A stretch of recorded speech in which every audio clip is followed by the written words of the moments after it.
রাজধানীর আগারগাঁওয়ে শিশু হাসপাতালে লাগা আগুন 1 ঘন্টার চেষ্টায় নিয়ন্ত্রণে এনেছে ফায়ার সার্ভিস। দুপুর 1:45টায় হাসপাতালটির কার্ডিয়াক আইসিইউতে আগুনের সূত্রপাত।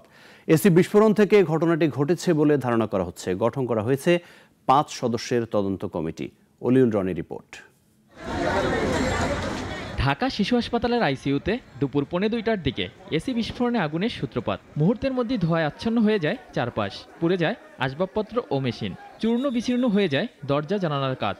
ফায়ার সার্ভিসের 5টি ইউনিটের ঘণ্টাখানেক প্রচেষ্টায় নেভানো সম্ভব হয় আগুন। এ সময় আইসিইউতে ছিল 7 জন রোগী। অগ্নিকাণ্ডে হতাহতের কোনো ঘটনা ঘটেনি, তবে আতঙ্কিত হয়ে রোগীদের অন্যত্র সরিয়ে নেওয়া হয়। এরকম একটা বহুত ধুমা দিয়ে বসে আছে, বাচ্চা দেখা যাচ্ছে না। তারপর আমরা সিস্টাররা যেভাবে বাচ্চাটি বাইর করছে, খালি গাড়ির ভিতরে বাইর করে দিচ্ছে। আগুনের ধোঁয়া সহ ছিল, ওইভাবে তারা স্বাভাবিক নাই। ওইখানকার বাচ্চাদের মাস্কগুলো খুলে আমাদের তুলনামূলকভাবে সবার অবস্থা তুলনামূলক একটু খারাপ। প্রচুর ধুমা দেখে সব ভয় পাইছি।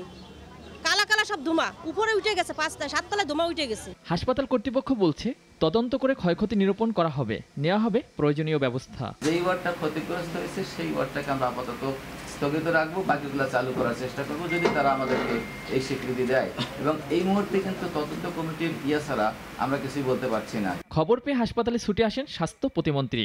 আগুনের ঘটনায় দুঃখ প্রকাশ করেন তিনি। তো এটা দুঃখজনক, এভাবে একটা হতেও পারে। নিজের বাসায় তো শর্ট সার্কিট অনেক কিছুই হয় এখানে, কিন্তু আমি এখানে কিছু বলতে চাচ্ছি এটাই যে তদন্ত কমিটি যেগুলি বলবে, ফায়ার ব্রিগেডের আছেন, এখানকার অথরিটি আছেন, সবাই মিলে যেটা সাজেশন যেটা বের করে নিয়ে আসবে সেই অনুযায়ী আপনাদেরকে পরে রিপোর্ট করব।